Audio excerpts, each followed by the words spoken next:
First reading today describes one of the most important events in salvation history, and an event that literally changed the course of history.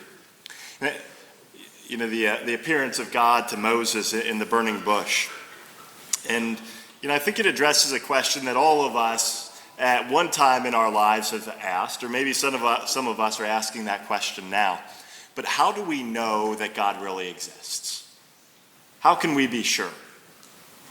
And that's an important question and a very fundamental one, because our answer to that is going to shape our whole worldview. How we view ourselves, how we view our life, what our purpose is, and where we find meaning in life. And so it's a very important question. And there's a lot of different ways to answer that question and to come to a knowledge that God exists. But we have a very clear answer in our first reading. We have an eyewitness account where God appeared to someone and revealed himself. That's very clear evidence. There is somebody who has seen God. But how do we know that actually happened? How do we know that Moses didn't just make this up, or this isn't just fiction? Well, one of the ways in which we know that it actually happened is it wasn't an isolated event. It was part of a sequence of events that happened, which includes the Israelites being enslaved in Egypt. Moses was sent to deliver them. And we have historical and archaeological evidence that the Israelites were in Egypt as slaves. We have the ruins of cities that they built while they were there. And we know that they were delivered from Egypt, 600,000 men plus women and children, a huge nation, and that they went in and took control of the Holy Land, where they eventually established a kingdom of David that lasted for centuries. And so when we look at this, this is not mythology. These are not fairy tales or stories that happened, in a land far, far away. These are real historical events. And we have the first-hand account explaining the details of how these events panned out. And so the appearance of God to Moses in the burning bush was very closely connected to all the events that happened later. And these are the events that are the history of the nation of Israel. How did over 1 million people survive in a desert where there was no food and no water for 40 years? How did they survive? How did these things happen?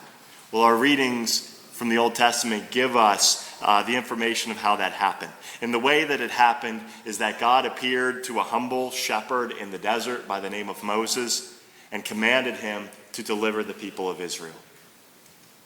And so what this can help us to affirm by recognizing that this is real history, that's part of the historical record, it helps to emphasize the reality that God truly exists. This is not fiction. God appeared to Moses in the burning bush, which means he truly exists. And we have solid historical evidence to support that. As we look at this passage, God reveals his name to Moses. And it's a very interesting name. There were a lot of pagan religions at the time. The Egyptians were no exception. And they had all sorts of different false gods that they had come up with. There was the god of the Nile. There was the god of the sun. There was the god of fertility. There was the god of cattle. They had all these different gods. But in this passage, God reveals himself by the name I am who am, which is a very interesting name and kind of cryptic. But it reveals a lot theologically and philosophically about who God is. First of all, that he is the God that truly exists. Unlike all the other false gods that the pagans worshipped, they do not exist. He is the true God who exists. But the name means more than that. He is the God who always existed, who always will exist, and who is the source of all existence. Everything that exists has its origin in the one true God who exists. That's what our Lord was revealing when he revealed his name as I am who am. He is not a God like a god of the Nile River that's located in one place or one location. He is the infinite God who permeates the entire universe. He's not an extension of our imagination. He's not someone that we've just invented or come up with that we can control with our own minds. He's the transcendent God that is above all creation. To him, 1,000 years are a single moment, and a single moment is 1,000 years.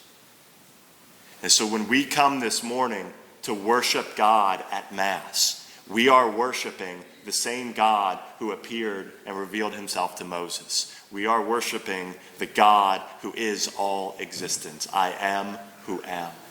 That's who we come this morning to worship and adore. And so we can recognize through these readings the reality that there is solid historical evidence that this actually happened. These are real events, and the God that we worship is the true and the living God. At the end of the first reading, God gives a commandment. He says, "This is my name forever. Thus am I to be remembered through all generations." We are part of all generations. And so that's a command to us, that we are to know God and to remember him, to keep him in mind, to recognize the truth of the existence of God. And so what's our proper response to God? He's not a God that we can control or manipulate. Some people try and do that. They try and make God into their own image. They want to project onto God how we should live and who God really is. But that's not the proper response to God. The proper response on our part to the existence of God is to worship him, to recognize that he is the source of all existence. He is our origin, and he's the one that we should give adoration and thanksgiving to with our worship. And we should also give him our obedience. When we recognize the existence of God, that means that we need to conform ourselves in obedience to what he's revealed. There's a lot of people who live as if God doesn't exist. They live their daily lives apart from God. And fundamentally, their lives are built on a lie.